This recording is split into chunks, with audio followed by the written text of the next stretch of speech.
Hello viewers and welcome to Newsm TV. I am Makanaka Masenya. My story is making the headlines.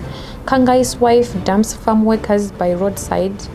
In the courts, former Grain Marketing Board Chief Executive Officer caged 3 months over farm invasion. In business, EcoCash monopolizes mobile money market. And in sports, Zimbabwe cricket stars slam International Cricket Council decision. News in greater detail. Late national hero Kumbirai Kangai's widow Miriam has evicted her farm workers and dumped them by the roadside after a row over outstanding wages. Miriam is running Kangai's farm and reportedly owes her late husband's workers, some of whom have worked at the agricultural concern for over 15 years, arrears in wages averaging $13,000. Narrating their ordeal to newzimbabwe.com, the farm workers' representative Philip Chidzetse said they have been treated like slaves and dumped. In response, Miriam argued the workers had become a nuisance and were now stealing from her. Kangai, a former member of ZANU's War Council during the struggle and ex-cabinet minister, died in August 2013. Former Agriculture and Mechanization Minister Joseph Made has been implicated in the rot at the Ministry of Lands. A senior official in the ministry on Friday told Parliament's Public Accounts Committee that Made personally distributed equipment worth $15 million, which was a donation to the government of Zimbabwe by China. Robson Gumbo, a director in the Ministry of Lands, told committee members that Made personalized a loan which was in the form of agricultural equipment and distributed without treasury approval to unknown beneficiaries. Lands Ministry officials, however, blamed the Finance Ministry for most of the anomalies, which Auditor General Mildred Chiri mentioned in her 2018 report.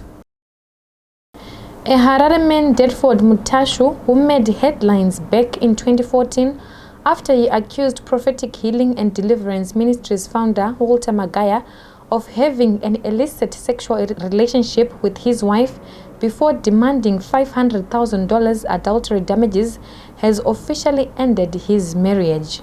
A divorce order against his wife, Memory Nomsa Ruvaje, was granted by High Court Judge Justice Alphas Chitakunye on Thursday.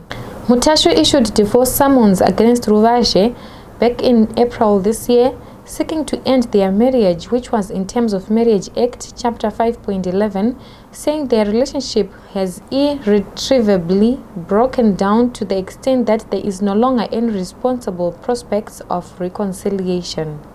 The couple was blessed with 3 children, but have lived under the same roof for over 12 months as strangers. In the courts, former Grain Marketing Board Chief Executive Officer Samuel Tendai Movuti and his wife Joylene have been caged 3 months each after they were convicted for breaching a court order barring them from interfering with Roasters Farm, which belongs to a farmer, Grant Pell. High Court Judge Justice Benjamin Chikowero gave the couple an option to vacate the farm within 24 hours to avoid a custodial sentence. The two chased and threatened to kill farm workers if they ever returned, following a disagreement with Pell before they went on to lock warehouse at the farm.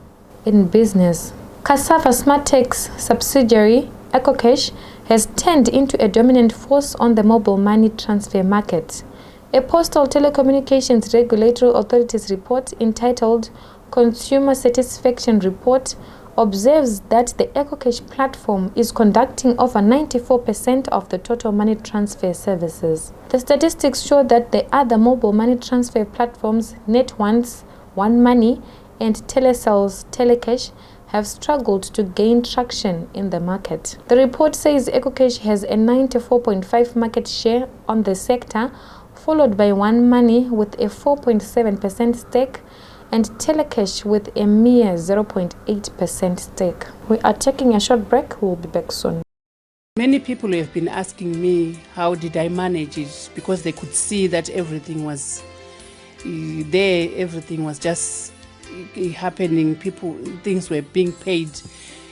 So I've told people that it was through Diaspora Funeral Cash Plan.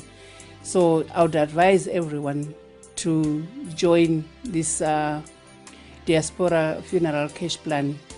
Their policy is good because it took all the weight off my shoulders.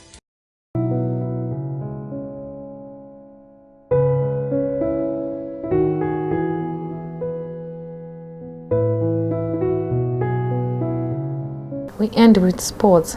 Zimbabwe national cricket team has slammed the International Cricket Council, which suspended the country from international cricket, citing government interference in the running of the domestic game.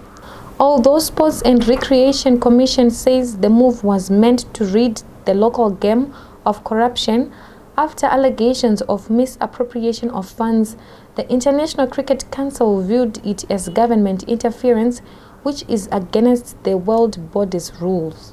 National cricket team senior players Sikandar Raza and former captain Brendan Taylor were among those that were quick to slam the decision, arguing a lot of people would lose jobs.